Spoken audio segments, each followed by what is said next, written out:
Can you hear me? Great. Thank you all so much for coming. It looks like we made a dent in the room, which is awesome. And so happy to have you all here. Welcome to Middlebury. My name is Will Amidon. I'm a geology professor here. I am the sole sponsor of this event tonight. So thanks for being here. So most of you found out we have a bathroom in the back. We also have an information table in the back that has a variety of handouts of all flavors. So please pick some things up there if you're interested. So I thought I could just take a minute at the outset and try to find some common ground ahead of what I think will be a conversation that presents a lot of very diverse viewpoints. And I think that the common ground is really that we're all here tonight. You could be home with your kids or watching The Voice or whatever. But we're all here tonight because we care a lot about the environment. We care about global warming. We care about pollution and a number of very large issues. And we're also here because we care a lot about Vermont. And we care about the future of Vermont. And I think we all recognize that Vermont has been a leader in a number of important issues historically, from slavery to civil unions, now healthcare, and we all, I think, would like to be a leader in energy. And in trying to find leadership there, we've come across this issue of industrial wind development, which has really divided the environmental community along some really interesting fault lines that maybe we didn't think existed 5 or 10 years ago and now seem to be pressing ever more urgently. So our goal tonight is really to try and draw out some facts and mostly to learn some things about how wind fits into the energy picture, how wind development in Vermont works, and I hope that I'll come away with a much better sense of the basic facts and also appreciate the complexities of the issue, which are so rich. And that's really what motivated me to try to do this tonight, is complexity is just awesome.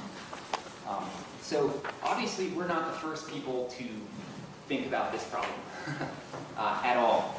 If you look back at the literature, the last 15 or 20 years, many different documents have been published about wind and energy in general. Many very bright people have thought a lot about this issue. So you might wonder, well, why are we here 15, 20 years after this discussion first started? And I have one thought about that, and it's best kind of summed up by a quote from the Consensus Building Workshop Report, which was, I believe, in 2004.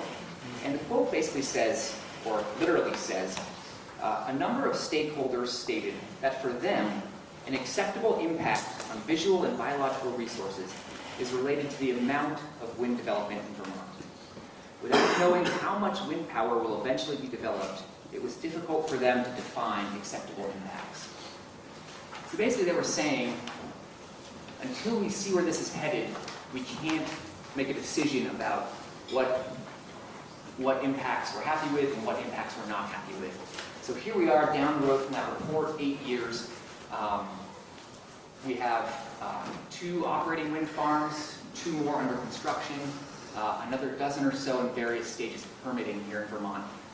So we're at the point where we're starting to see the scale, and maybe it's good to have the conversation about the positive impacts and the negative impacts. So because I'm probably the person in the room that knows the least about wind power, I will now shut up and introduce you to our great panelists who are so kind and wonderful to be here tonight. Paul Burns, director of VPIRG.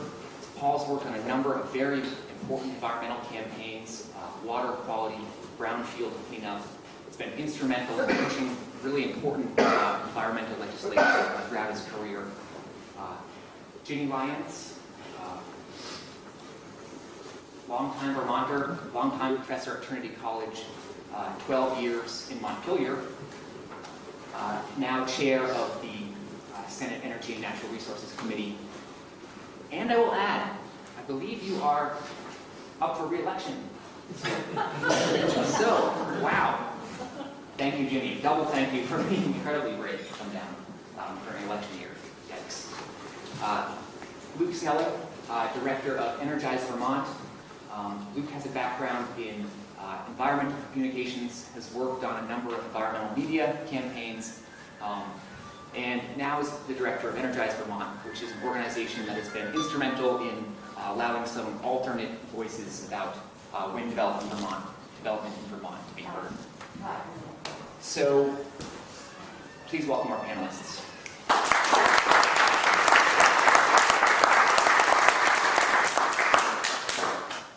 So I will stop talking now, and I should actually say quickly, the agenda that we may or may not stick to, the handout you have lays out 4 thematic questions.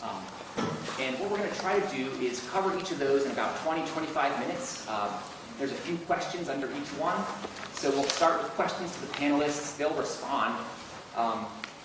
Go back and forth a bit, I imagine. And then we'll hopefully turn it over to the audience for questions.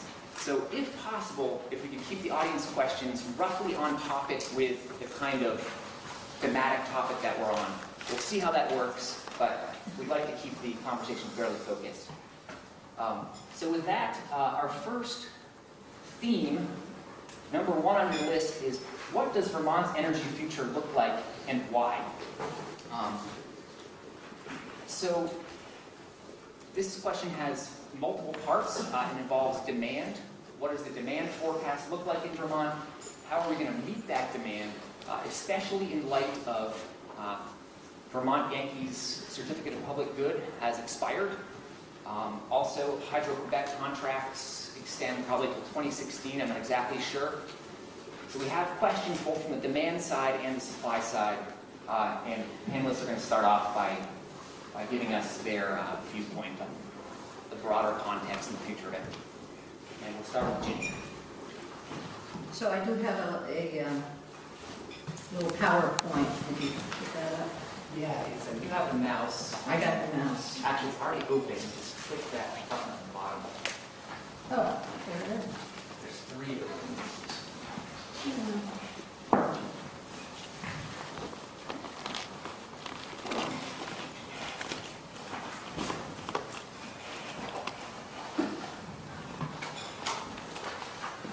Okay. So what I've done here is I put together just a couple slides, some of which will talk about the state energy plan, just to give some groundwork for where we are and where we're going. And I'm not going to spend a lot of time on the 3 things you need to know, but you do need to know that. And you also need to know how to dry clothes, because the energy we don't use is the energy that we don't use and don't need to build. So let's skip that. So energy planning in Vermont, some of the principles that we've put in place over time, over the past several years, is to ensure that we have some sustainable goal setting. And by that, I mean that when we encourage, when we incentivize energy development in the state, we need to ensure that it isn't for the short term. It's not just for one homeowner or one landowner, but that it goes on for many, many, many years. Another of the principles that we put in place is the distributed generation, local generation, renewable energy, that we diversify our portfolio. As Will said, we've been very dependent on a few sources, large sources, and we last year debated whether or not to have a renewable portfolio standard in place, which would have allowed for us to quantify the diversification of our portfolio. That did not happen. And it's still, there are still opportunities for that to happen. Quantitative analysis is something that's critical.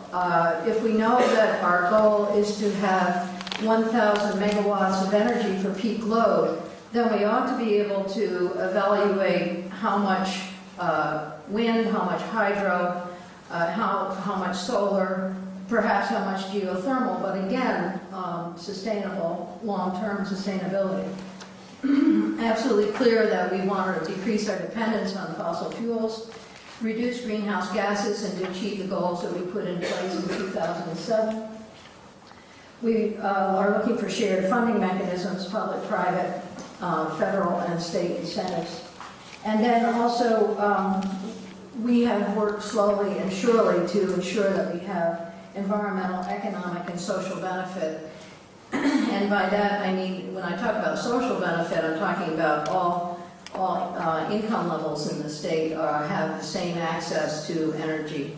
And that when we talk about energy efficiency, for example, that we are insulating our homes equitably so that folks who live in trailer parks have the same benefit as those who live in more affluent environments. So we, over time, as Will has said, this has been a long time conversation. In Grafton, I believe it was in 2004, 2003, somewhere in that area, we had a conference at the Wyndham Institute in Grafton. We talked about the effect of wind on our ridge lines. We discussed the regulatory environment for the development of large-scale wind. That report is still existent. Many of the recommendations that are in that report are things that are now in place, but there are other things that have emerged since then in terms of public participation that have not yet been implemented. We've also put in place in 2006, I think it was, I try to remember these dates, 3 weeks of education for legislators at the State House regarding climate change, where we discussed and looked at all the different elements of climate change. We've developed our energy plan. We've developed the SPEED program to provide incentives for in-state renewable energy development. We have improved and worked on the regulatory framework. We have gone through a large statewide public engagement process that has asked Vermonters, what do you value in your energy future? And the response to that was overwhelmingly and categorically, we value renewable energy, we value wind, solar, geothermal, and so on. We're beginning to see the cracks in that, into some of the decisions that have been made, and that's why we're here tonight. And I think this is a really important conversation that begins tonight and doesn't end here. The Climate Change Cabinet, of course, has been established both by this administration and the previous administration, and community energy committees are working assiduously to bring energy to our local folks. The goals that we have in the energy plan include that 90% of our energy needs must be from renewable sources by 2050. And you can see what we're talking about here. When we talk about energy, we're talking about electricity, heating, transportation, and electric vehicle adoption, increasing the use of natural gas, biofuel blends. And each one of these has their own interesting debates. So this is a debate tonight regarding wind development on ridge lines and industrial wind. But we could throw biomass up there, and we could also have a similar conversation at this table. Other goals that we've put in place are to improve energy performance of 80,000 homes by 2020 and how we get there. Again, a very important conversation for Vermont, for all of us. Now, because of our efficiency program that we have in the state of Vermont, which is internationally known, we save at least 2% annually, and we get a $5 return for every dollar invested. I might put that backwards, but that's okay. And then, I mean, we get $5 back, no question about it. So, since 2004, another significant goal that relates very much to the development of renewable energy is the reduction of greenhouse gases. We're not there yet. We're nowhere near where we need to be in terms of that.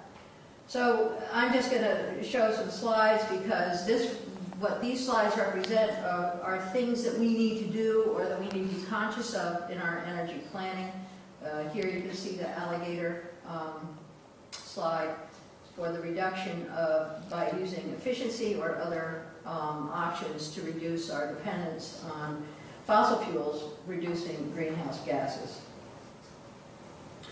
Some of the principles that we have in place that also are integral to the planning process and in the Vermont Energy Plan to foster economic security and independence, safeguard our environment, drive in-state innovation and job creation, and increase community involvement and investment. Each one of those is a principle that we value, that we have valued in the past, and that we will continue to value as we implement the energy plan.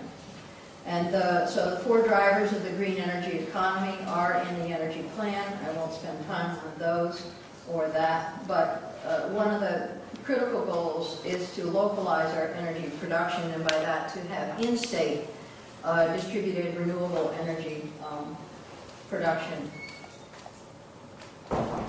Pellets.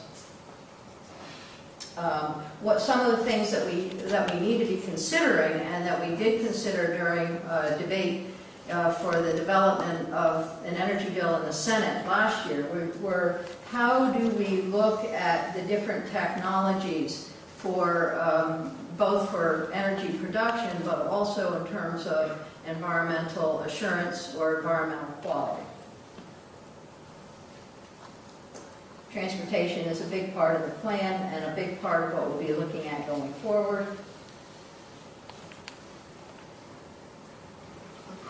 Right? So we want to enhance. Did you want me to go back? Sorry. We want to encourage ride sharing, right? A little possum. Public transportation. So we have a lot of issues that confront us within the energy plan itself, and so the development of, and then also how we utilize various financing models. Of course, the feed-in tariff or standard offer has been significant in enhancing the development of solar in the state, net metering for more distributed energy development. The SPEED program, which is not on this slide, has been significant in providing utilities with the necessary incentive and resources that they need to develop their electric generation. We can build a sustainable future in state, and that's it. So those are some of the ideas that we have had brought to us or that are in the energy plan. I would like to emphasize that one of the things that we value the most in the legislature is the role that individuals play when they come into our committee, but that we also have valued the public engagement process that we had a few years ago that engaged all members of the Vermont community in looking at our energy future. With the governor's executive order that has recently come out, I suspect that we are entering a new era of public engagement. And I'll stop there for now because I know there'll be a lot of other things as we go forward. I hope that sets a little bit of a table for folks. Thank you, Ginny. I made you some tea. Oh, thank you. Paul, do you want to follow up on that, and maybe she hit some of your points, maybe not? We'll try to do this quickly so we can get to some more specific questions. Go up there and X. Down there. It's. Make sure you pick the right one, Paul.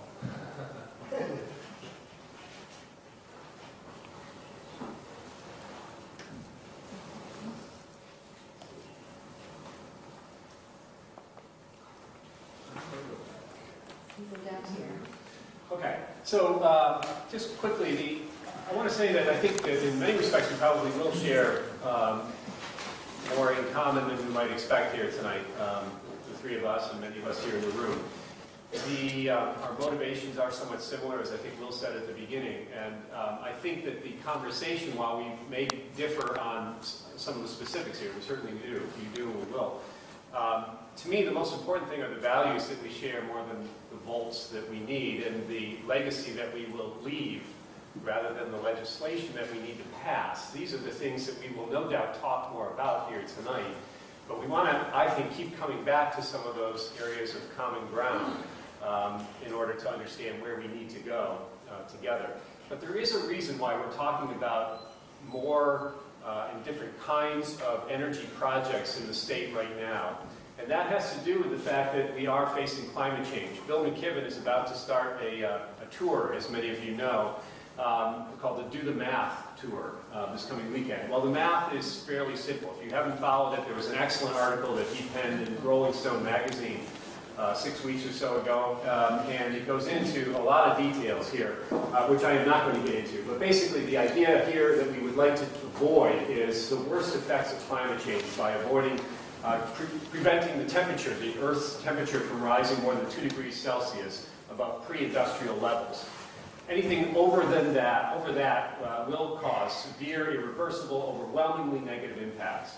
And currently, we're already up almost a degree above those historic levels. If the trends continue, we could be up to 6 degrees by the end of this century. That would exceed our ability to adapt, meaning it would cause catastrophic loss of human life. There was just another report out a week or two ago about the loss of life that will occur anticipated if we achieve these levels of temperature rise. It's just shocking. I mean, we're talking about tens of thousands of people in the world. Now, we can stay below this 2-degree increase, but the emissions worldwide need to peak in just a few years. I'm talking 2 or 3 years is what the best science is telling us now. And then it needs to decline at about 3.5% per year after that. There is, simply put, no time to waste if we are going to try to address this problem of climate change. Extreme weather in Vermont is not something that is just in your mind. If you believe we've been experiencing more severe storms more frequently, you are correct. We released a study earlier this summer that looked at the years 1948 through 2011, and it showed that heavy downpours and snowstorms that used to happen once a year now happen on average once every 6.5 months. Those are the most severe kinds of storms, and those biggest storms are packing an even more powerful punch.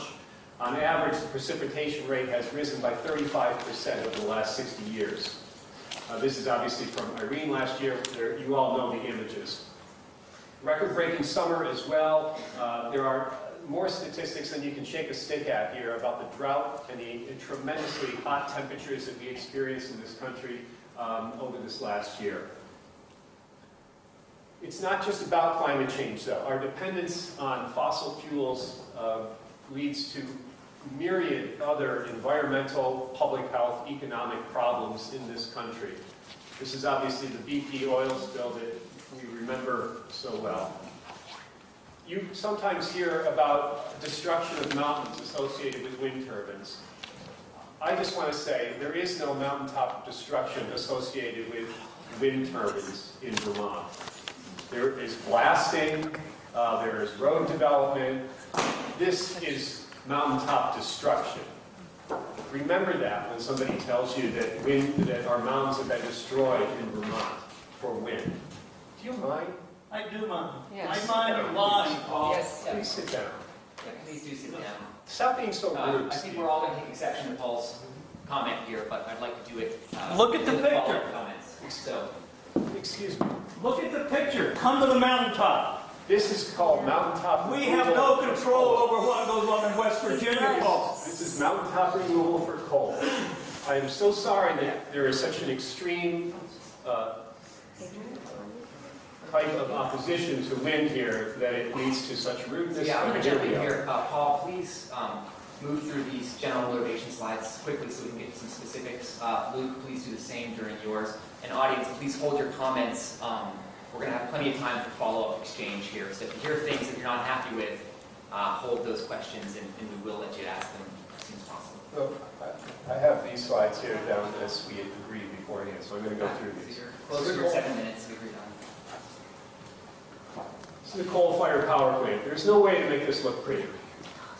This is tar sands. You want to talk about environmental destruction? This is environmental destruction, folks. But we're not just talking about destroying our natural resources. We're also talking about killing people and causing serious threats to public health. This is what the results from the United States reliance on fossil fuels today. More than 23,000 deaths, more than 20,000 additional hospital admissions, asthma attacks, down to lost workdays in the millions. Well, look at it. Electricity emissions, total greenhouse gas emissions by energy type. Coal, obviously the worst here. Heavy oil, diesel, not too far behind. And then you go on down the list to nuclear, solar, and then at the bottom, the energy source that contributes least to greenhouse gas emissions is wind. The Vermont Energy Plan, Senator Lyons already discussed. So we have options available to us for how we can move forward in generating electricity in this state. We have choices. We could decide to allow people in other states to have their environment destroyed, their health put at risk, so that we can have lights and drive cars and do all the things that we enjoy here. Or we can take responsibility for our energy future and try to generate what electricity we can in this state. And if we choose to do that, if we choose to take responsibility, then we have some choices to make. Wind, solar, geothermal, biomass, these are all opportunities to generate electricity here. But do consider that one single wind turbine, a 3 megawatt wind turbine, as we've seen, for instance, that are going up at Lowell, equals more than 1,500 residential solar installations, more than 1,000 5.5 kilowatt solar trackers, more than 800 10 kilowatt wind turbines, more than 62 community scale wind turbines. What we would like to see is about 25% of Vermont's electricity needs from in-state wind power by 2025. Just so you know, this would be about 380 more megawatts installed capacity, about 126 more of the wind turbines. To do that, if you were going to look at generating just that 25% of our state's electricity needs through some of these other sources, you'd look at more than almost 8,100 kilowatt turbines, for instance, smaller turbines. You would look at more than 100,000 10 kilowatt turbines. Or if you were looking at trying to just provide 25% of our electricity from solar panels on rooftops, you would need nearly 200,000 rooftops. Folks, there aren't a lot more rooftops than that in the state in terms of residences. So consider that, and that's just providing 25% of our electricity needs. When you hear folks talk about solar, we should do it all with solar, Senator Lyons already talked about why we need a diversified energy mix. It's unwise, no matter what source of power you prefer most, to put all of your eggs in that basket. We certainly don't do that with wind. We think that there's a huge place for solar here, even though Vermont has some of the lowest capacity for solar energy in the country. And living here, you wouldn't be terribly shocked by that. You know, most places get more sun than we do here in Vermont. It doesn't mean you don't do solar, but it certainly wouldn't be wise to say we're going to get 100% of our electricity from solar. So again, here we have, on the left is our current energy mix. A lot of that coming from Hydro-Quebec, New England Power Grid, and so forth. About 5% from wind, less than 1% from solar currently. VPIRG's energy vision for 2025 is on the right. You still see some Hydro-Quebec. You still see some from the ISO, the grid. But you see increasing amounts of solar, 10 times more solar, more than that than what we have today.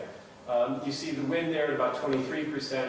Farm methane, wood, Vermont Hydro, all have important roles to play in our energy future. This is called a diversified energy mix. That is Sheffield. That is not mountaintop destruction. So it all comes down to what kind of responsibility we're willing to make for our energy choices. That's the values that I think we share. That's why I think 70%, according to WCAX poll in May, 70% of Vermonters support development of wind on Vermont ridge lines. 17% oppose it. Thanks. All right, thank you, Paul. Luke, please take it away and keep it as brief as possible while laying your piece on the table.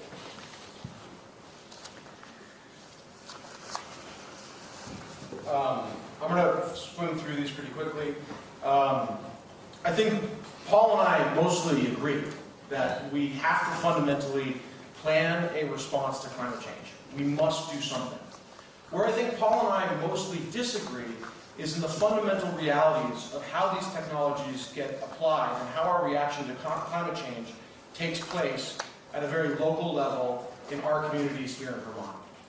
There is no doubt that when it comes to utility scale wind, we are facing a gold rush mentality towards it. We must respond to climate change. But instead of a knee-jerk reaction caused by wind developers looking to profit, we need to find the most optimal solution. And I'll show you why in a second. But in general, we mentioned the energy plan.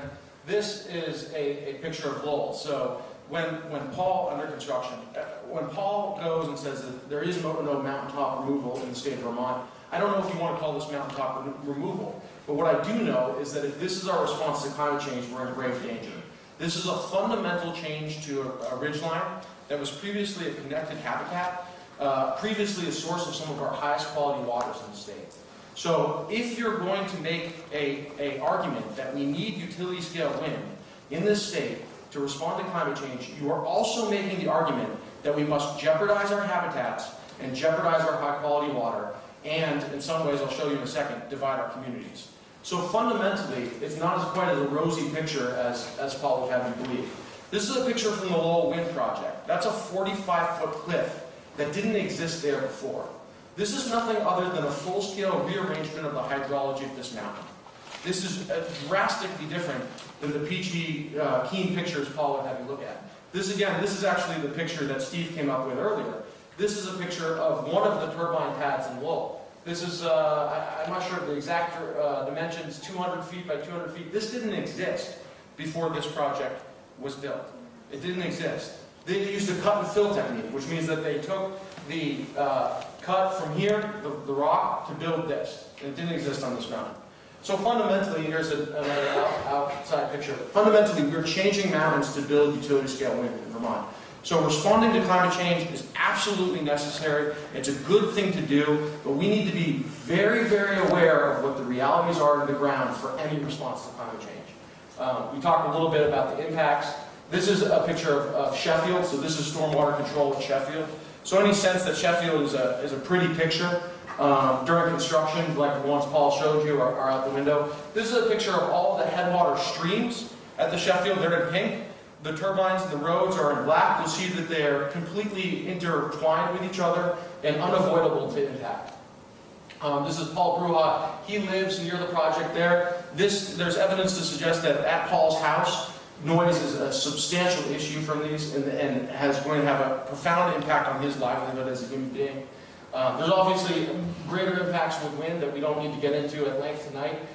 It impacts birds, impacts bats. Many of these are threatened and endangered. It's a very real problem. But the fundamental issue that we have in this state is that we foster a policy position that allows developers to take these negative externalities, push them off on communities, brush them aside with what they like to call good neighbor payments, essentially an admission that they're changing the face of these communities, and then go on a binge of working to discredit and absolutely ignore neighbors when they raise issues. If you think back to the principles that Ginny showed us earlier, that we want to foster community engagement in our energy planning, that we want to have more renewables, we want to do it at a smaller scale, and we want to do it in a diversified manner. This reality that we're looking at right now by implementing utility scale wind in this state couldn't be further from those principles. Also, right now, we have the decisions being made by a 3-member panel, the Public Service Board. These members are able to balance whether these projects are in the public good. They are not representative of any region. They can't be held accountable for their actions. They're appointed to 6-year terms. If there is a problem with one of these projects, there isn't a team to enforce the certificate of public goods, the conditions on these public good permits, to find out if they're actually working. A lot of the decisions I don't want to get into because I know we're limited in time don't pass the straight phase test. In places like Georgia Mountain and Lowell, we have these turbine blades spinning, frankly, over neighboring property lines with no compensation for the neighbors. People have rallied to go against this stuff because, frankly, even I got called a controversial pal. But you know, we have this across the renewables. So the question is, what's right for Vermont? We certainly have to respond to climate change. There's no question in that. But we have to start putting our communities first. We will fail in any response to climate change if we don't sit down and say, what is going to be acceptable to our communities? What can we make sure that we can actually build these things? If we go ahead with Paul's plan and build another 126 492-foot tall turbines, structures bigger than anything we have in this state, with more massive impact than anything we've had in this state, we will not be able to succeed in that vision because opposition will be so strong. We need to create a stakeholder community process that actually allows communities to interface with the permitting process, similar to Act 250. Right now with Section 248, which is the Public Service Board process, it's a quasi-judicial process. You have to raise money, you have to hire experts, you have to have lawyers to participate. So fundamentally, the public good is lost in that. Another important thing I wanted to point out here, and this is something that Paul and Senator Lyons glazed over, is that the majority, 96% of our CO2 emissions in the state come from things like home heating oil and transportation fuel. If you want an optimal response to climate change, not simply a knee-jerk reaction as proposed earlier here, you have to reduce the major sources of CO2 emissions. And that's only going to come through efficiency and transportation efficiency. So home weatherization, things like PACE that Senator Lyons talked about, those are all the low-hanging fruit that we're barely scratching the surface on today. The little bottom bar there, you have an earlier version of this graph in your handout, is the actual CO2 emissions from our state's electricity generation. It doesn't make sense to sacrifice these connected habitats, our harmonious communities, and our highest quality water in this state to take down that little itty-bitty bar on the bottom of Periwinkle. It doesn't make any sense. We can take efficiency to the next level, and also, we can do a lot more with renewables. If we want to take down that little bitty Periwinkle bar, we can do so with solar. Solar is a beneficial technology in the state for a lot of reasons. But first and foremost, it's essentially noise-free. It can be sited and scaled appropriately. It can be virtually hidden. It can sit on rooftops. It can sit on residences. It can sit on commercial buildings. It's much, much more adaptable, and it's becoming highly more efficient than it has been in the past. And it's on a monster price decline. Over the last 20 or so years, we've seen the price of solar drop drastically, to the point where solar installations being installed today are coming at a substantial decrease in cost from a year ago. This 150 kilowatt group net meter installation we're working on has a levelized cost of about 14 cents per kilowatt hour, mostly in a lot of ways due to the great net metering laws that we have in the state. But that means that we can build solar at a fairly cost-effective place that's competitive at a residential rate, not a wholesale rate, against wind power, which is 2 or 3 times market rate on a market basis. But on a residential rate, solar is directly competitive. That means out of your wallet, solar takes nothing more and might even save something. Whereas wind, on a rate-based perspective, is going to cost you 2 or 3 times more. So the nice thing is, we've got this ambitious renewable energy goal, and that's fabulous. But to get to that goal, we have to choose the resources that have the most potential in terms of the size of the resource and the lowest environmental impact and the lowest community impact. What's nice about solar is it sits really almost perfectly in that sense. The solar resource in the state of Vermont is 600 times greater than the wind resource. It might be about even in the United States, but the wind resource in the United States is 27th overall. Frankly, our renewable resources in the state aren't going to be top in either of those dimensions. But if we wanted to meet our renewable energy goals at 90% by 2050, we could do most of that with solar. 50% of homes, roughly, this is a rough number, can site solar either somewhere near the residence or on their rooftop. The remaining can be met with solar orchards like the one I showed you earlier. Now, that's not perfect. I think that there's going to have to be some utility scale solar here and there. But the reality is, when we add it all up, we're talking about 6,000 acres of solar over the next 30 years in the state, or roughly 1 to 2% of our open land. I'm a believer that if what we're talking about is 1% of impact, that we can successfully site and manage those impacts in the right ways through policies that make sure that we put them in the right places, in communities that want them, and hold the community benefit very closely. What that means for us as Vermonters is that we can have a renewable energy future that allows us to respond to climate change very quickly, very earnestly, in a very meaningful way, while also preserving the natural resources we will need to adapt to climate change. Our high-quality water, our connected habitats, and our harmonious communities. Here's an example of that plan. I'll do this quickly, but we really should be, we can work from the bottom to the top on this. We really need to be looking at community-appropriate renewable energy. That's energy solutions that communities own, that they operate, where the benefits actually stay local, not necessarily proposed by developers that are seeking to extract profits from subsidies, but actually folks that get the benefits locally. Then we need to go beyond the surface level when it comes to energy efficiency. We can't use it as a talking point. We actually have to change our lifestyles to achieve that. We need to subsidize community-appropriate renewable energy development. So let's redirect that gold rush to individuals, residences, communities, and businesses, not give it out to large corporations that are traded on Wall Street that are just looking to take our mountaintops. Then we can electrify the vehicle fleet, which is going to go directly at that big band from transportation fuel. We can do that as affordable energy, convert some of this renewables to baseload. And significantly, because of the monster price decline of solar, we're seeing it at nearly grid parity in the next 10 or so years, 5 to 10 years. If that's the case, it becomes a no-brainer solution for us. And if needed, I don't like fracking any more than Paul or the next guy. And I certainly don't like what Hydro-Quebec has done in northern Quebec.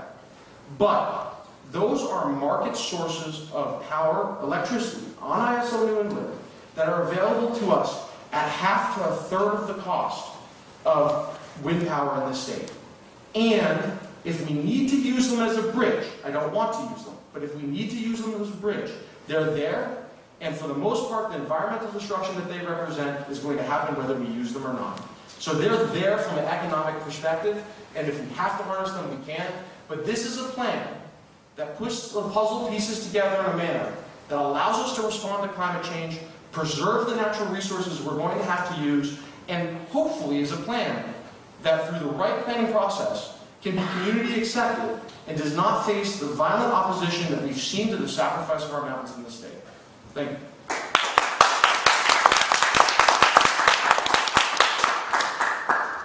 All right, well, I guess we'll just call it there, and thank you all for coming. We're 45 minutes in, we can't take a question, but we have at least hinted at a lot of the ground that we want to cover here. And so I think what I'd like to do is jump in with a first follow-up question, and then maybe we'll take some from the audience. So I'd like to follow up basically on some of Paul's facts and Luke's fact. Paul mentioned a vision that includes 25% of Vermont's energy from wind, 126 turbines. Luke has presented an alternate vision of solar panels. So I'd like to hear, and I guess one thing that Ginny mentioned was the gains that can be made from efficiency. So if you look at one of the plots in your handout, you can see that with an aggressive demand-side management on efficiency, we can actually potentially stall our demand for energy. So I guess I'd like to turn it back to you guys and say, okay, so under your visions, what are the assumptions that you're making about the energy demand in Vermont? So in the case of the 25% wind generation, what does that assume about demand? What does that assume about other sources of energy in Vermont?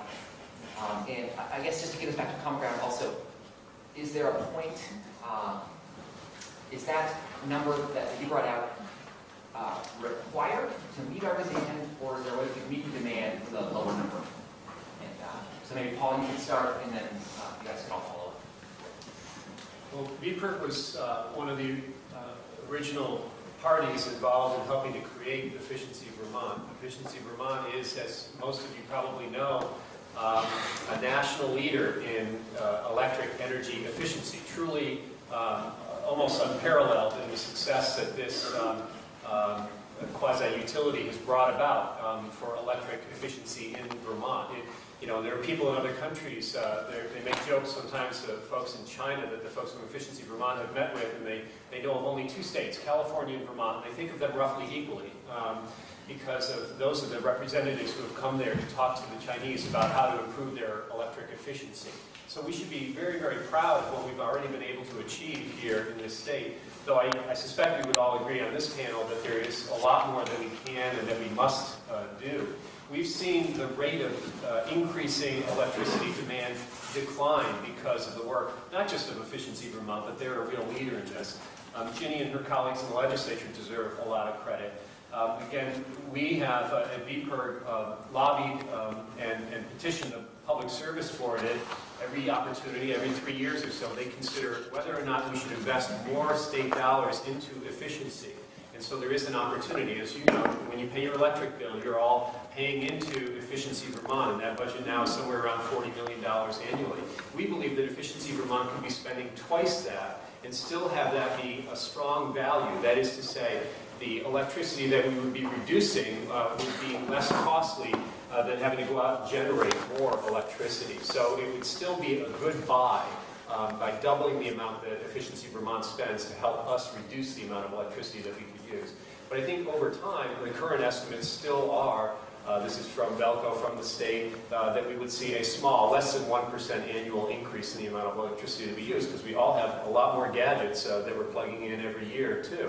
And then, of course, over time, we believe that if you electrify the vehicle fleet, there you're talking about another 20, perhaps even 30% increase in the amount of electricity that we need in this state. And we would hope that that would be clean electricity from renewable energy sources here, but that would be meaning more electricity there, and perhaps even for some of our heating needs as well, we're going to be seeing electricity used there, because it would be cleaner than the oil that is currently used by many of us to heat our homes and buildings. So just to be specific, so your numbers assume what growth rate? About 0.4% annually. And do you see, so are your numbers designed around meeting in it? Is there a way that number of wind turbines that's your goal could be reduced by incorporating more efficiency or other renewables? I mean, how big are the we should slices of maximize time our there? efficiency. And I should say, we could reduce the number of wind turbines by doing more of, any number of things. And this is our plan because we did our homework and we looked at what are the available alternatives. What are the ways in which we can generate electricity in the most environmentally benign ways?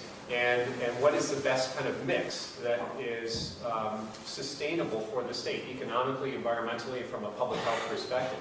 But it doesn't mean that somebody else couldn't come up with an alternative vision. I guess it just certainly wouldn't make sense to put 100% of your eggs in any particular basket. What does your plan assume about, for example, contracts from Hydro-Quebec, the future of Vermont Yankee, You can go back to the solar load? You can go back to the chart there. It's all there, and there's also That's why I'm asking. I missed it. there's reports in the back there. It includes. I'm not going to go through all the percentages there. We assume that we're going to be continuing to get some from Hydro-Quebec in 2025.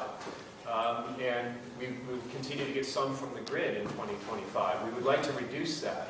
But the question is, how quickly can we ramp up sustainable energy resources in this state, and what would that diversified mix look like? That's an interesting point. I'd like to point out that there's renewable does not de facto equal sustainable. So you can in fact have renewables that do more harm than good. So by building a massive amount of one renewable that comes with environmental impacts, it may not be your best choice. Additionally, under my plan, we assume the ISO New England 1.5% increase over the next 10 years. So it's probably roughly equal to Paul's increase. And from our perspective, it's not that we're trying to put solar as the only basket and all of our eggs in the solar basket. We just think that with the price decline of solar, the nominal environmental impact when compared to utility scale wind, and the distance of the electrification of the vehicle fleet coming over 10 or maybe 15 years at optimistic expectations or estimates, and in addition to that, reliable and affordable baseload energy storage to convert some of these renewables into baseload power. We just think that that is a very reasonable way to find a truly sustainable energy plan that looks at the numbers, does our homework, and comes away with a conclusion that is a path for this state that's both affordable, reasonable, and truly sustainable for our communities and natural resources. Ginny, would you like to weigh in on this issue of how much more electricity we may need under different scenarios? And what the uncertainties are? I think that this is exactly the kind of debate that we hear when we're in session. The ISO New England has recently embarked on an efficiency program, and the reason they did that was that about 4 years ago, or I'm trying to remember when it was, about 4 or 5 years ago, I inserted language into one of our energy bills that directed our representative to ISO New England to begin supporting and aggressively pushing for efficiency at that regional level. Now, that's happening. So it's important for us to know that that's happening, and Vermont was partially responsible for having it happen. What is the mix that we need? You know, we were presented with a renewable portfolio standard this year from the Public Service Board that included industrial wind, industrial solar, and included geothermal and combined heat and power, included a variety and a diversity of sources. I don't think that the debate here tonight is as much about having a diversified source of electricity, or I don't think the debate is about efficiency. I think the debate is about one thing, and it is about whether or not we utilize more of our ridgelines for industrial wind. That's the debate. And so the answer is, well, do we have a moratorium? And I know that that's a word that's probably lurking out in the audience right now. Should we have a moratorium on ridgeline development? I don't think that's the right thing either. I think the debate is healthy. And I think that what we should be looking at is what we currently have. We have replaced the old Hydro-Quebec contract with a new Hydro-Quebec contract, and that goes on now for 20 or so years. We have our utilities that have engaged in power purchase agreements that include renewable sources of energy. So we come back to how much of our energy source do we want to have in our state? How much do we want to say is Vermont-based energy? And I believe that we should have at least as much as 900 megawatts. So right now, the 1,000 megawatt figure is our peak load. So then you say, well, how do you divide that? VPIRG has made one suggestion. The Public Service Board has made another suggestion, and Luke has made the Energize Vermont yet another suggestion. I don't think I can make that decision, frankly, and I don't think it's my responsibility to make that decision. But I do think that there are folks, all of us together, and I include in that the Public Service Board, and I include in that the Agency of Natural Resources, and I include in that the Department of Public Service, where expertise sits, where those decisions can be made. We can provide guidance for that. So through a RPS, we can provide guidance for that. I'm not saying I abrogate my responsibility in making those decisions, but I think the expertise for doing that may not be sitting at this table totally. Thank you. Thank you, Ginny. So really the 900 megawatts you mentioned is actually a much larger number than I think the 126 you mentioned, Paul. I'm not talking about wind, I'm talking about total renewable. Total, of course. Well, the fundamental thing to understand is that all of Paul's plan, my plan, or pretty much any plan, does take into account the existing contracts that Janice pointed out. So that 900 megawatts, or we call it a gigawatt, is basically carved up from a number of different sources. And from the differentiator between Paul's plan and my plan is that Paul is willing to do, I don't know the megawatt number, a bunch of megawatts of utility scale wind. And from my perspective, utility scale wind has to be built on our high elevation ridgelines that are also important natural resource areas. And in the permitting process right now is letting down our communities. So we bend that the other way and say, well, there is a renewable that's a better fit, frankly, considering the current environment. Quick follow-up, Paul, before we turn over to audience questions. I mean, it's not plausible. I don't know anybody who's actually involved in developing state energy policy or considering the direction of state energy policy who thinks that it is either wise or possible to do 100% of our electricity, not just the current electricity needs, but those with transportation added in from solar. The technology doesn't exist. You can't put solar panels on 50% of the homes in the state. It's not logistically possible. It's certainly not financially possible. We don't have, I mean, there are cloudy days, you have nighttime, we don't have the storage capacity. I mean, there are lots of reasons why it would be unwise and be impossible to do that much solar. So then the question is, what do you do? How much solar can you do? And then what do you do for the rest?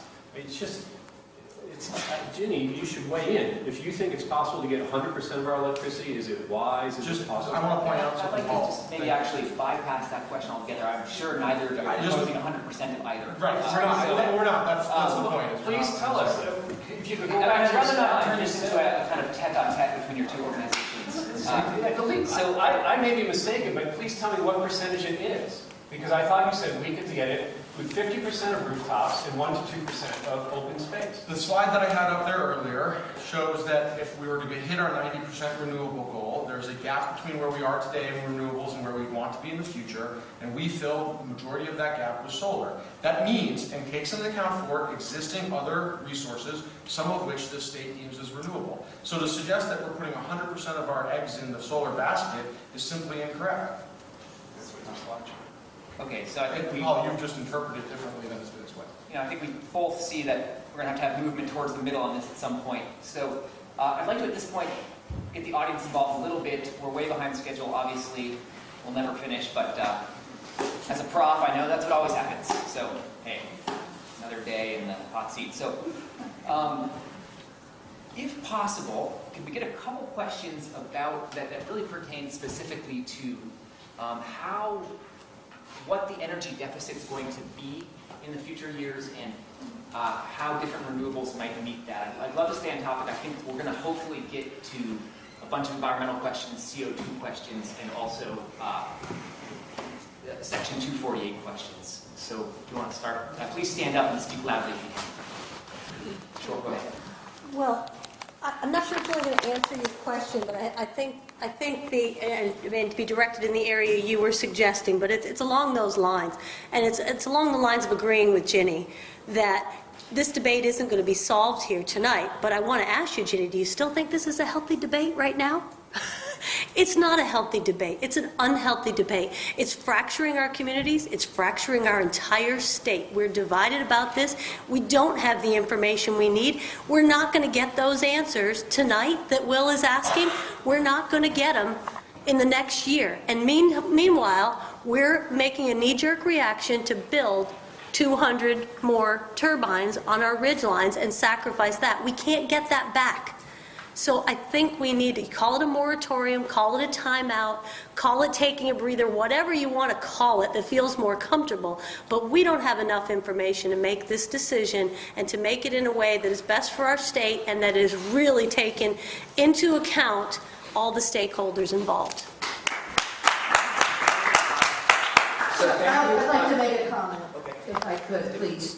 And that is that there have at different times during the past several years, I've introduced bills, along with some of my colleagues, Senate colleagues, that ask the Agency of Natural Resources, Department of Public Service, and with stakeholders, and I believe Public Service Board was involved as well, to look at the where wind or energy projects might be sited, and to come back with some guidance about how to look at those and how to deploy energy projects across the state.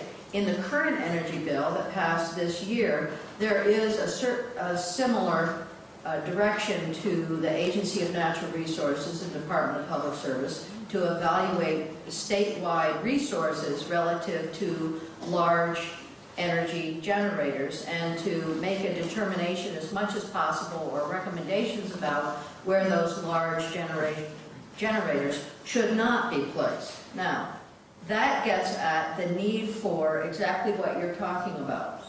That gets at the need for public engagement in a new way, which is what I mentioned early on. And we hired a consultant through the Department of Public Service for an in-depth discussion across the state. Since we passed that bill, the governor has come up with an executive order appointing a commission to evaluate many elements of what we're debating tonight and talking about tonight. And so I look forward to some of those results. Finally, the Public Service Board currently doesn't have to accept the decision of a community, a local community, a town. Doesn't have to accept that in any debate, in any proposal. The governor has said, well, if a town votes against having a wind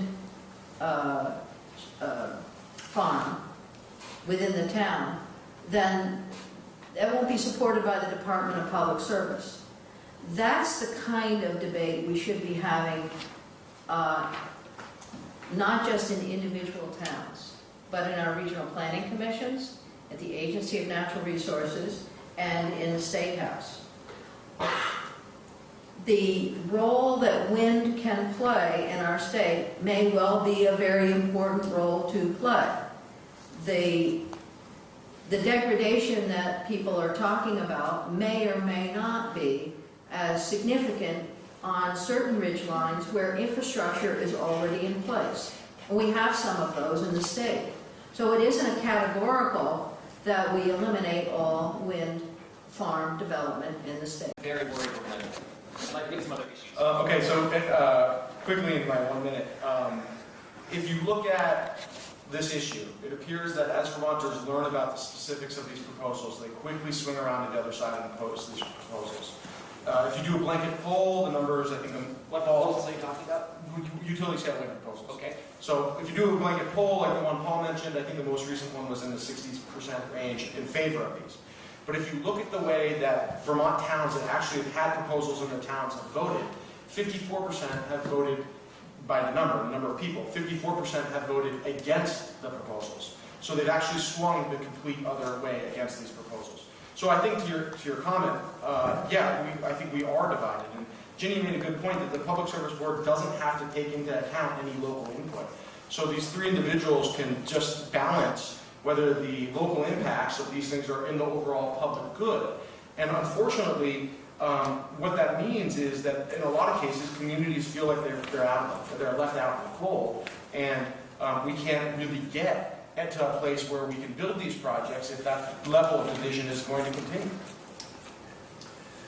Well, in every statewide poll that's ever been taken in the last decade on the question of wind, the support has been 70% or more, including a deliberative polling process run by the Douglas administration that was hostile to wind, which came out with about 90% support.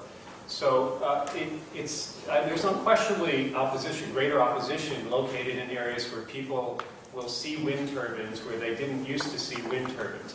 There's no dispute about that, of course. Although, I hasten to add that the people of Lowell voted 75% in favor of that project there.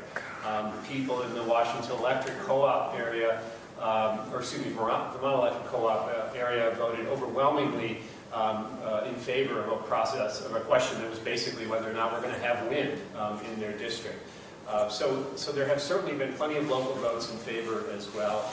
But I understand that there's division in local communities around the state. Nobody would dispute that. But think about what happens in areas of not this state, but in this country.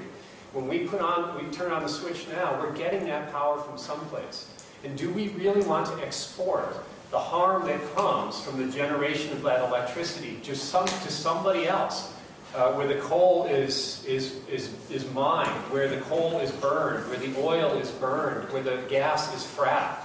I mean, there are consequences to our electricity uses today. And just because we don't see them here doesn't mean they don't exist. It doesn't mean they are not far more extreme than having some wind turbines on our ridge lines. All right, well, I have seen people drift wildly off topic in debates on TV, and here it's happening in front of my eyes. So, might as well run with it. And it seems like where this conversation is going right now is towards my tightly organized section 4, which is, do Vermonters have enough voice in this process? And with two very legitimate arguments here.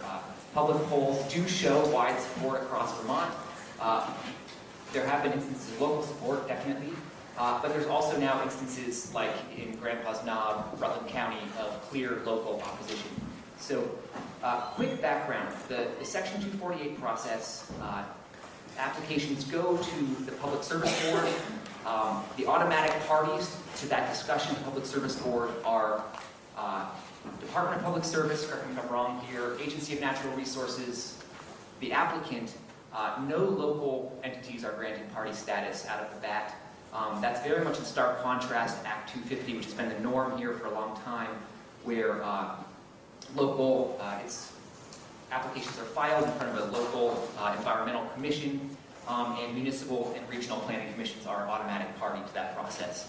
So I guess the question here is there enough local voice, and why don't we turn it out to the audience for a couple comments on that, and then we'll turn it back to the panelists for a follow-up kind of audience comments. Do we have any from the audience?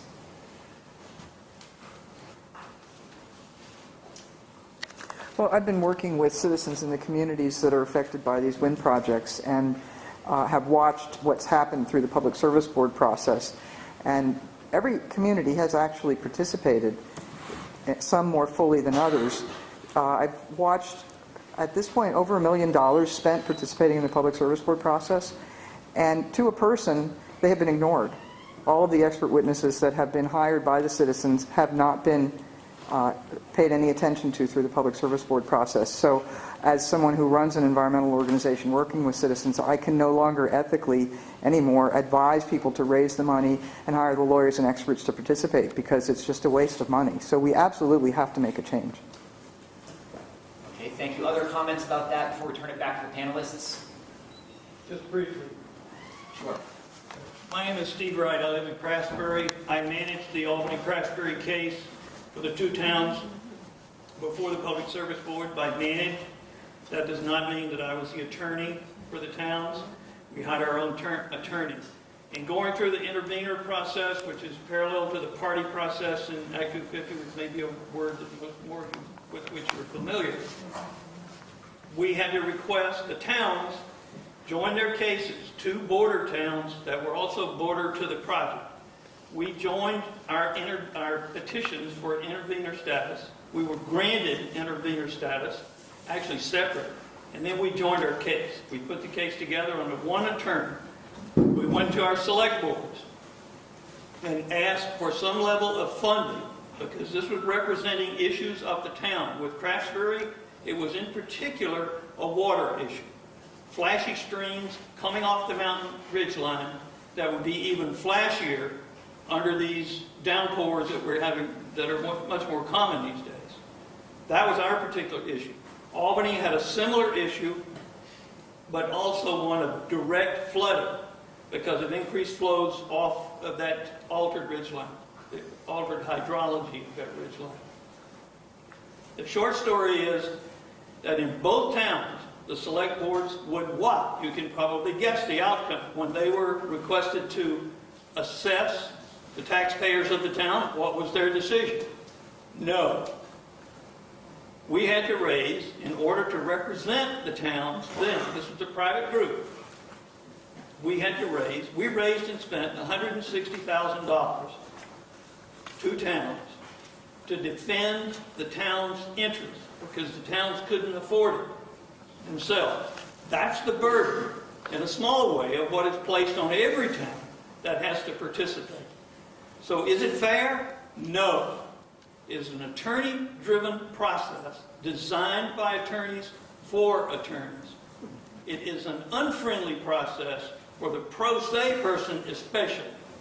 But even if you have an attorney, as we did in Craftsbury and Albany, you have to pay your attorney, which means that every night you have to be on the phone raising local money if you can find it. It is an incredibly unfair, unjust, wrong-headed approach to resolving energy and climate change issues in Vermont, to impose that on our towns. Okay, thank you very much.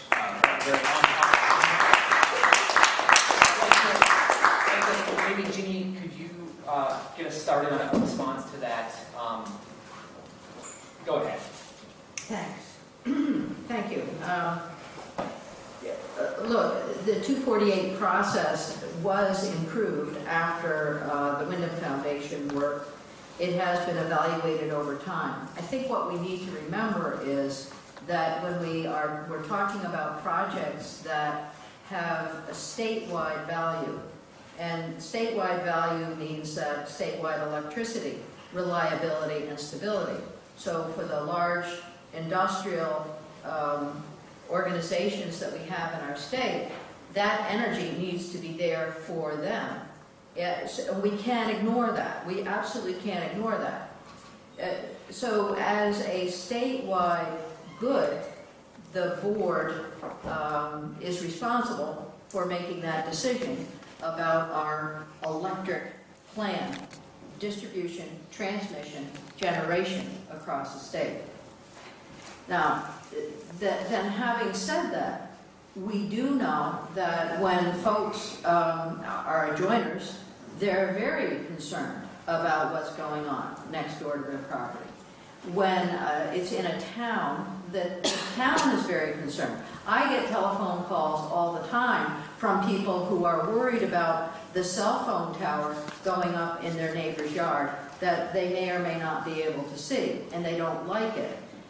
The fact of the matter is that when you look at what we call public good, you're looking at something that goes beyond the individual and goes beyond the town.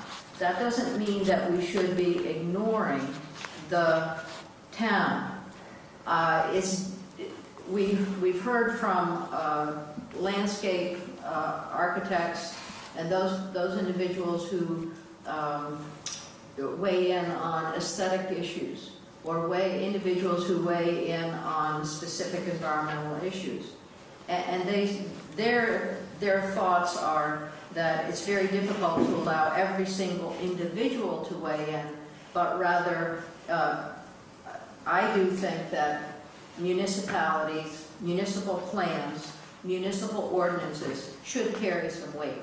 I do think that regional planning commissions should carry some weight. Do they make that determination? That's a question that we need to answer. I mean, the governor has said yes. If the town doesn't want it, it doesn't go there. If an ordinance is passed in Newark, then it doesn't go in Newark. And so I think that that's an important conversation.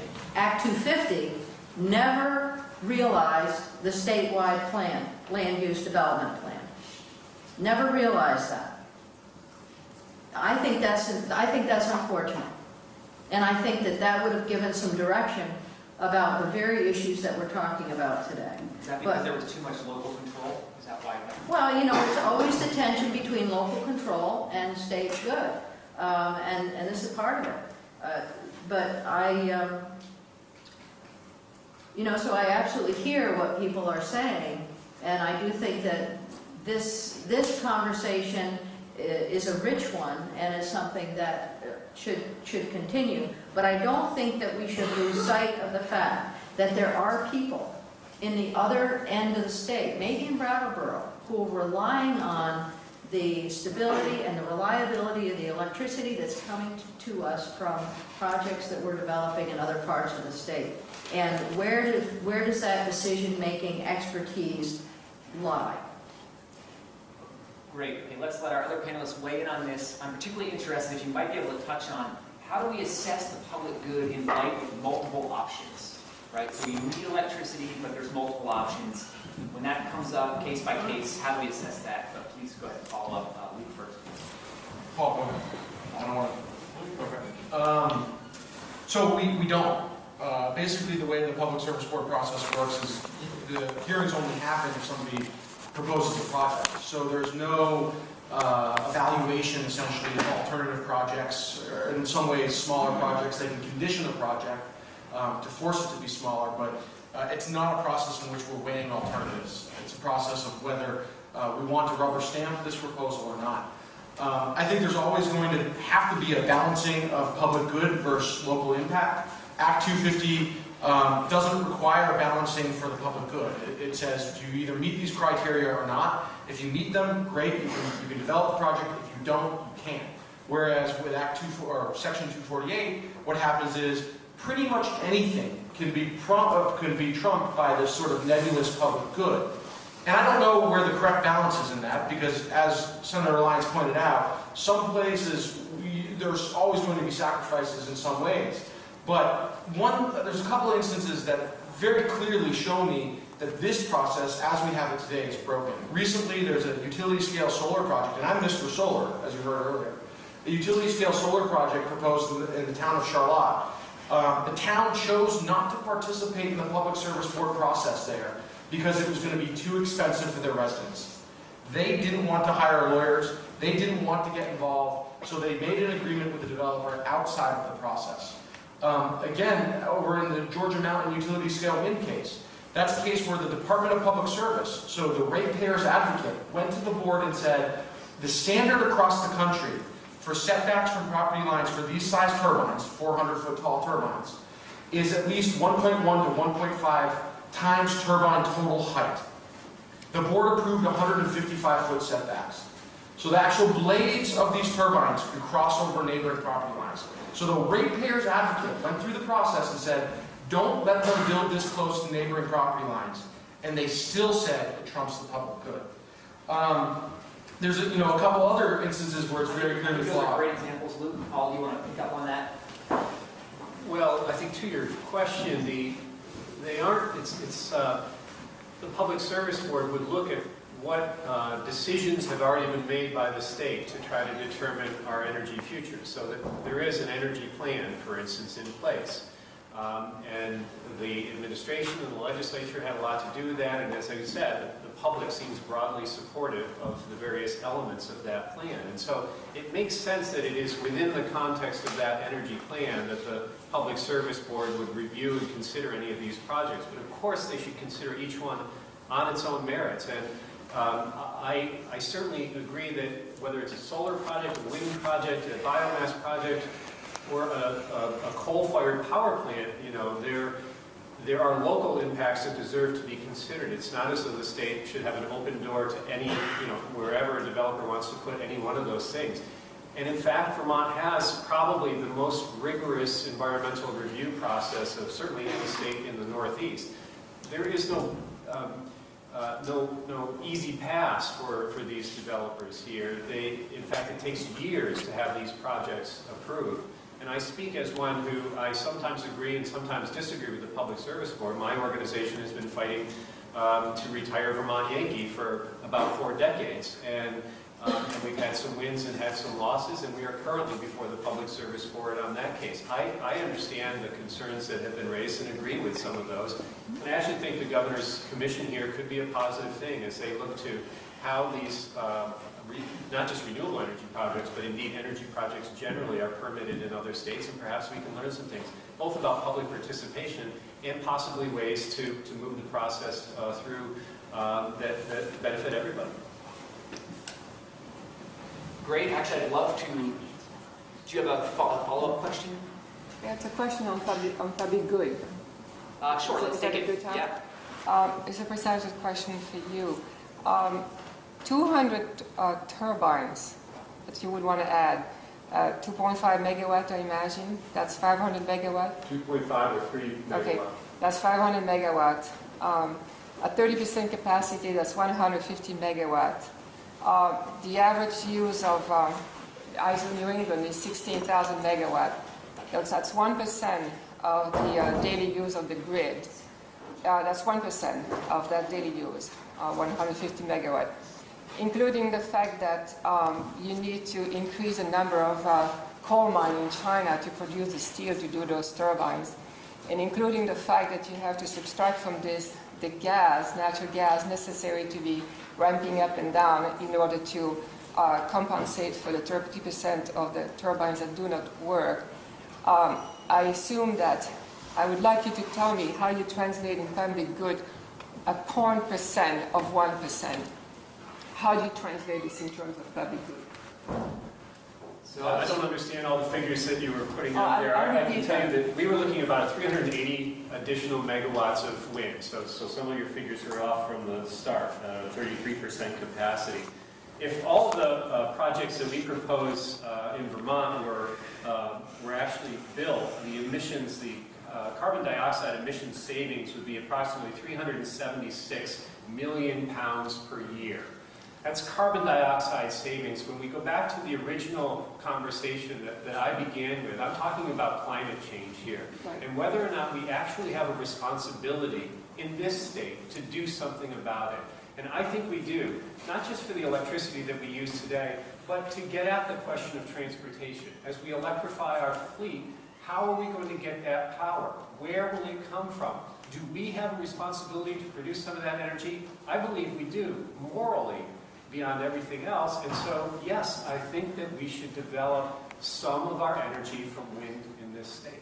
So you agree that wind does not displace the current use of fossil fuel, but you want to I just said it would save... increase electrification, you want to increase the production of electricity. No, it would save 376 million pounds per year. That means it is displacing fossil fuel use in the New England grid. There's no question about that. How did you assess that? I'm sorry? How did you assess that? As the way the ISO grid works is that when clean energy sources like wind come online and they're generating electricity, dirtier energy sources are reduced. They can be. Now, you can't fire up and down a nuclear plant. I wish you could. And it's generally not going to be coal. In this region, what we're talking about is natural gas, which is a fossil fuel. So you will burn less natural gas, less of that fossil fuel, and thereby reduce your carbon dioxide emissions whenever the wind blows here. So just as you would with solar, I should add. I mean, efficiencies are ramping up and down. But that applies to all renewables. Until we can get renewables to a point where they're baseload power, we're going to be experiencing that as well. Just to put this in real terms, and I think that there is a bit of a debate here about the moral question of how we respond to climate change and what the actual physical realities on the ground are. I think, I don't remember the exact number, so I'm going to get it wrong, and I apologize to Paul. But he wants 100 some odd more 3 megawatt, 400 foot tall turbines across. The 21 turbines in Lowell have impacted about 6 or 7 miles of ridgeline. So do the math. I mean, basically, Paul's plan is 40, 50 miles of impacted ridgeline. There's some pro-utility scale wind advocates in the state that are asking for 200 miles of ridgeline, some of the most vocal ones. So from a very physical reality on the ground, our state is, I don't know the exact, somebody here knows, it's 170 to 200 miles long, the long way, not the short way. So from a very physical reality perspective, Paul's plan, or even the more aggressive folks, we're talking about a massive amount of impact. Frankly, if you go with the more aggressive estimates, the size of the state is long across our ridgelines. That's wild. Okay, so I think we got a pretty clear setup of the greater public good, CO2 emissions, versus kind of the local public good. And to me, the really interesting question is how we flesh that out. Who are we serving in this process? And I guess that really comes down to what you think the CO2 impacts are going to be. Why don't we keep taking questions from the audience and just keep this discussion basically going. We have half an hour left. Well, you have somebody. Yeah, why don't we start with you? Let's do that. As a new student and a new person to all of this, I get the sense that both sides are discussing on a completely different set of facts and assumptions. So my question has two parts. One, has there been an occasion in which both sides, not even taking into account the public, but just the people who are actually pushing for this, in which you come together and look at the facts and actually build models on the same facts and assumptions? And if this has not happened, could we see it happen before we even translate this into the public or just here?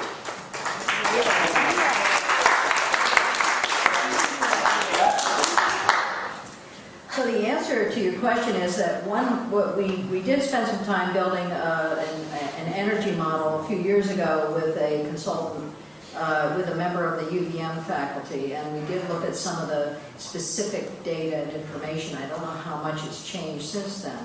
But one of the key things about in the energy plan is education and outreach to citizens of the state with information that is objective and unbiased. And so I couldn't agree with you more that we need to have everyone around the table first making a decision that, yes, we agree with this data. We agree with the quantitative information. We agree with the direction that we're going, and then to share that with citizens of the state. That's not an easy task. And we learned that when we did have the deliberative polling process and the public engagement process a few years ago, that we sat down with the consultants who were, by the way, from way out of state. And that's what really helped, because we had those folks poring over the data and the information, talking with stakeholders and putting together the educational package that could then be shared with Vermonters. I have always been very impressed with the information that I receive from folks in the State House, and I include in that the people sitting at the table.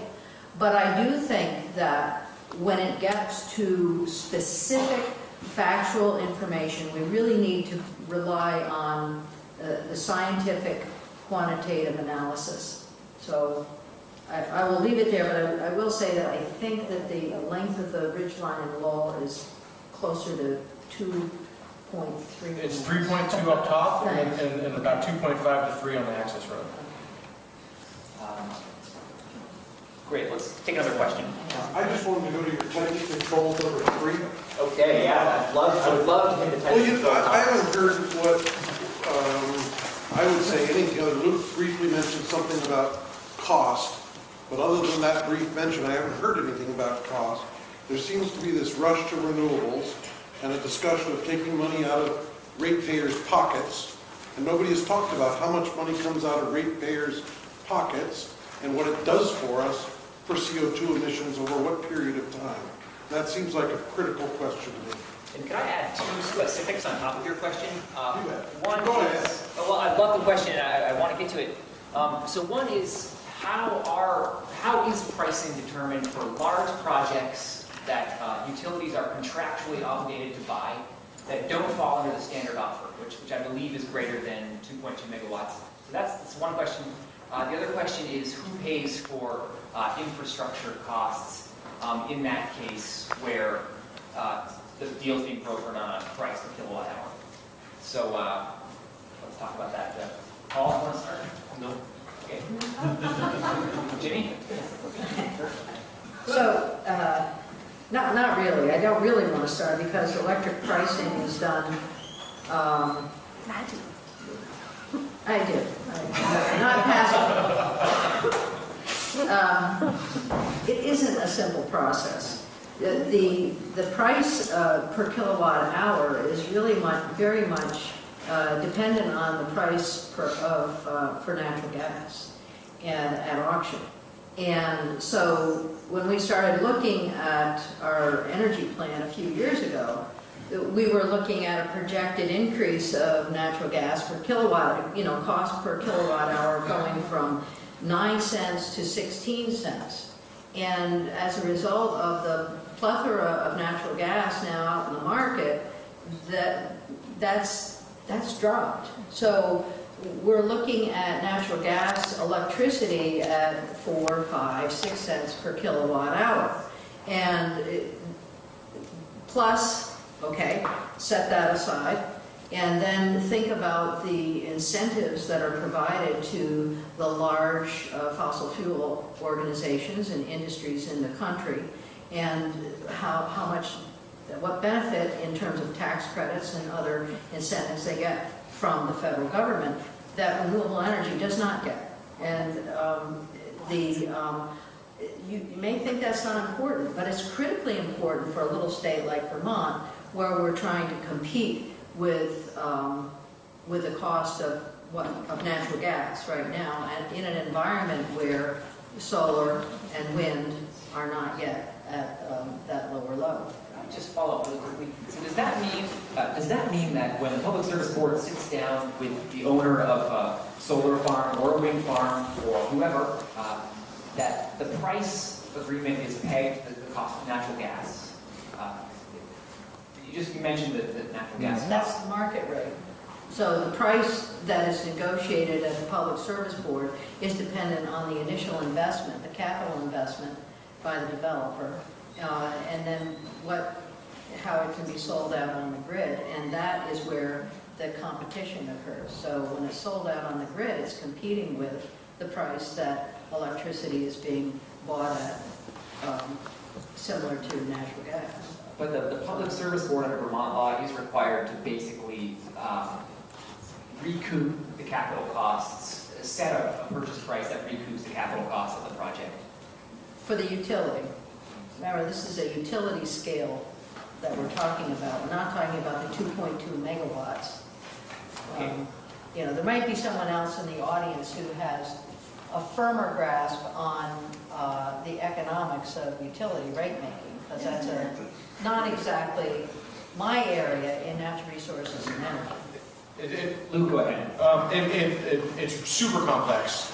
Rates are actually set on a minute-by-minute basis based on availability when it comes to sourcing from the grid. But our utilities are free to go make contracts from the various different amount of sources out there. In this state, our two larger contracts are Hydro-Quebec and Seabrook. Those both come in around 5 or 6 cents. Utility scale wind, most of the contracts out there are secretive. They've actually gotten them marked as confidential through the Section 248 process. So we don't know the numbers on those, but the numbers that we do know come from the Lowell project, because those are public because it was developed by a GMP, by a utility in this state. There, originally the numbers were about 12, 11 cents. They brought them down through turbine model selection down to 11, 10 cents. That's essentially double the rates that we're seeing from other market-based sources. The nice thing and the intrinsic value of solar is that it competes, if it's at your residence, with residential rates. So the rates that you're paying directly to GMP, not the rates that they're paying some producer of power. So solar might be a little bit more expensive, but from your wallet perspective, it actually ends up being more affordable. Additionally, from my perspective, subsidies are not the devil. We subsidize everything. We should subsidize the types of energies that we want. But right now, under our current model, we're subsidizing utility-scale generation with massive impacts. If we're going to do that, we should be incentivizing it based on those impacts on our reducing scale. Or better yet, why not take that money, put it back in your pocket so you can make this choice locally and not leave it up to 3 guys in a room in Montpelier? Yeah. Let me just say that this is not specific to renewable energy. Folks may recall that when there was still a question about what the future of Vermont Yankee would be, and they were trying to encourage Senator Lyons and her colleagues to not to vote them out of existence, they were coming up with all sorts of deals and incentives and so forth, some of it public and some of it private. And so a lot of this, the real questions about how much a particular source of electricity will get for the power that they generate, those negotiations are done privately with the utilities. There's nothing particular to renewable energy about that.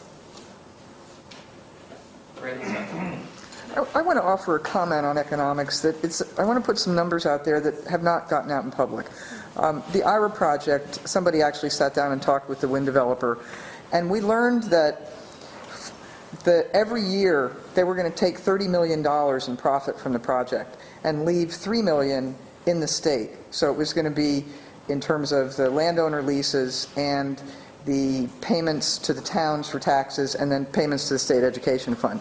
That's wildly imbalanced when you're looking at developing in Vermont. And I think that that's one of the reasons, one of the many reasons why there is so much opposition in every community where these are proposed, because it's like carpetbaggers coming in. And if there was more equity, for instance, Luke and I went to a workshop at Harvard Law School last year about community-based stakeholder process, and one of the issues was doing a better job of mutual gains negotiations. So we're not doing any of that. All we're doing is having these, Italian, French, Canadian, German, Spanish corporations coming in saying, we're going to do this, you are going to take it, and it has not come out in any way in public that it's just so enormously profitable for these corporations. Great, thank you for that great comment.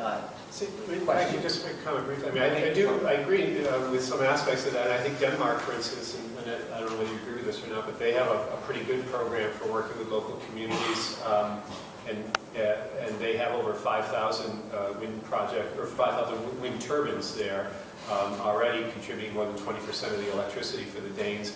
And perhaps we could learn more from that process. So I don't think... I've asked 5 developers to do it differently, and they've all just turned away. Yeah, and of course now we have a nuclear power plant that is operating past its 40-year license as a merchant generating facility. We get none of that electricity here, and they're reaping huge profits. So again, that to me is the most extreme example of a problem along the lines that you're talking about here, far greater than anything that any of the wind developers are doing. Let's get your question in. I just wanted to answer his question a little bit more about the economics. Basically, Lowell is 10 cents per kilowatt hour. Okay, market now is 4 cents per kilowatt hour. And if you look, and there's publicly available estimates of the cost of generating electricity in the Northeast for the next 25 years. And if you compare the cost of Lowell with that, somebody's going to be paying over $188 million more than market for Lowell. Okay. Now there's one trick in here that, I mean, this is a fast-moving game. You got to follow the money. There's one trick in here, and it's called renewable energy certificates. Okay, and so the financing for these projects require Green Mountain Power is going to sell all the renewable energy certificates for this project, and they'll get about 3 cents per kilowatt hour for those. Okay, so that brings you down to about an average of 7 cents. The trick here, though, and the thing that makes it, in my opinion, unethical, what you do when you sell the renewable energy certificate is you permit that equal amount of emissions someplace else. And so you're not, in fact, okay, Vermont has the smallest per capita footprint for CO2 emissions of any state in the country. The smallest part of that smallest footprint is the emissions from electricity. Okay? When you sell the renewable energy certificates, which is necessary to make these economically viable, when you sell those, what happens to that actual carbon accounting footprint? It goes up 85 times. And so, in fact, these things are marketed as addressing global warming, and in fact, they're perpetuating it. That's the dirty little secret.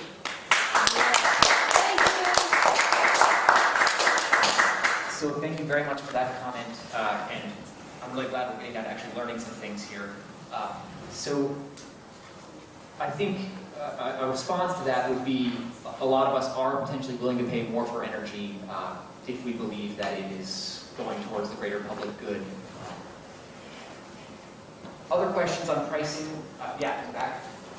I don't have a question on pricing, but just right now as we speak over in Phillips Brook in New Hampshire, they're replacing all the turbines because there's no turbines turning right now. They're replacing the turbines because they burned up or the bearings are no good. At $1 million a tube. Where's this? In Phillips Brook in New Hampshire, Fish Brook Ridge, Owl's Head. That's the Coos County? Okay. So, who's going to pay for that? They got huge cranes in there from Maine that just came up there. I saw Phillips Brook a few months ago. It is unbelievable. We talk about mountaintop removal. Every single top, every single little spot on the mountain is blasted away with these huge pads. And you look over the side, it's like 200 feet deep. The road goes all the way up through the mountain. It's blasted through every mountain pass, every rock ledge blasted apart, every little vernal pole or anything on the side, they're just completely cut off. I don't know how any animal can get across there. We are doing this in Vermont. I can't believe we're doing this in Vermont. I can't believe that And I'm a Vermonter. I've lived here all my life. I cannot believe that we would green energy when it is not green energy. It is taking a toll on our communities, it's taking a toll on individuals, and it's got to stop. We're here. So, thank you very much for that comment, and I want to let everyone speak. So, the panelists, you guys have anything to add about where the biggest bang for the buck is in terms of renewables? I think you look at solar, you look at a bunch of other possibilities, they all have drawbacks, except for maybe one that I have in mind. I have a question about that. Sure. Luke mentioned it in his slide that electricity is a very small part of our fossil fuel consumption in this state. It's mostly heating and transportation. Bernie Sanders had a Green Jobs conference in Montpelier a couple of years ago, and he asked a question of his panelists that included people from Efficiency Vermont, and Dave Bittersdorf was there. He said, "What about conservation and efficiency? Aren't we missing the low-hanging fruit?" And I think Luke used that same phrase.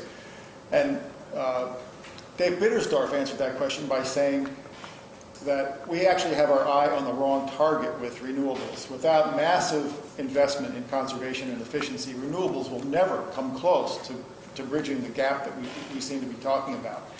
And when you think about a project like Lowell, it would probably cost somewhere, I don't know, $120 million, $150 million? 160. I believe that project was eligible for the ARA grant, which is a 30% gift to the developer. You back your truck up to the U.S. Treasury, and they give you a third of the cost of that project. So if it was $160 million, that's more than $50 million just went to that developer. Now, if that, in this case, it was GMP, but if it had been a private developer, that money would just be gone. When you think about that kind of money, and then you think about the budget in Vermont for conservation and efficiency, it's absolutely ludicrous that we would be spending that kind of money putting these turbines up when the need is for Vermonters to be able to reduce their consumption of heating oil or whatever fuel they're using, but it's mostly heating oil if they're not using wood. And maybe driving electric vehicles someday, but we're certainly not anywhere close to that. But the immediate need, and you can see it just now with the increase in prices of gasoline, that's going to be heating oil in the wintertime. That's what we need to do, is to reduce the use of heating oil. And I believe there was a slide that showed that we can increase the efficiency of homes by like 50%. Like 80% of the homes in Vermont could withstand 50% efficiency improvements. That would be $1 to $5 cost effective. Why aren't we doing that? The construction industry is in the dumpster. That would put our communities back to work. So I think we found some great common ground here, and I really appreciate those comments. I'm almost certain we're approaching common ground. And it's also nice to circle this back around to where we started. How far can we make it with efficiency improvements, and what do we need to count on for the rest? Ginny, do you want to go first? We can, we've achieved 2% savings per year in efficiency electrically, and that's stated in the energy plan. And we can continue to do that or improve that. A couple of years ago, we increased the efficiency charge that ratepayers put into Efficiency Vermont.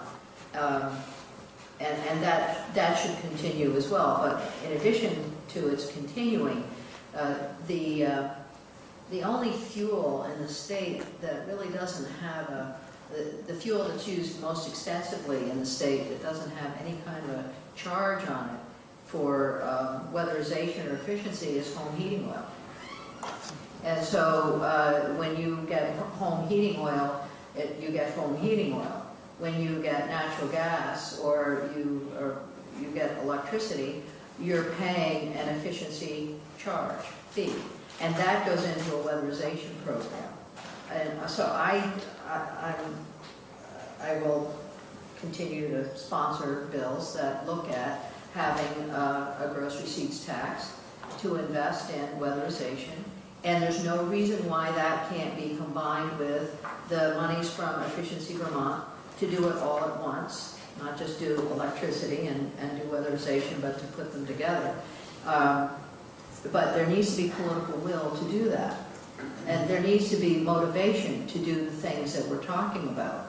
Talking about sustainable electric generation, talking about weatherization. Every time, particularly in the State House, where we make a presentation of a policy that will take us forward, we have a deluge of folks who want to push us backwards and don't want to do it. So we'll certainly hear from the Vermont fuel dealers. Unless they have a way of transitioning their businesses into weatherization or other areas, you know, there will continue to be tensions, and we're seeing those tonight, and we'll continue to see those. But every dollar you invest, you get $5 back, and you're not sending millions of dollars every single year, over $500 million every year out of state, if you weatherize against the for home heating, or convert to some form of bioenergy. So I think Ginny threw out a number of 2% per year electric production, possibly with excellent demand side management. Paul or Luke, is that going to help get us there? Well, let me say, I mean, I think we're talking about heating here as well. That's not about efficiency, but electric.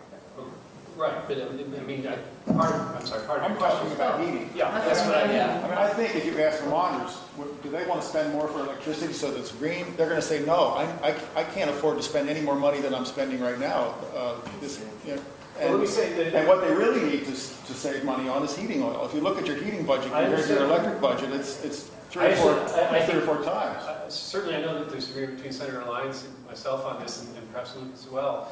That, and this will be a topic of conversation and focus in the legislature starting in January. Everybody understands that this is true. There is a thermal task force right now, thermal energy task force, that will be coming up with recommendations in the next several weeks about this. Again, VPIRG has played a significant role in this process, as have a number of other organizations, all sorts of interested parties, including the fuel dealers and others.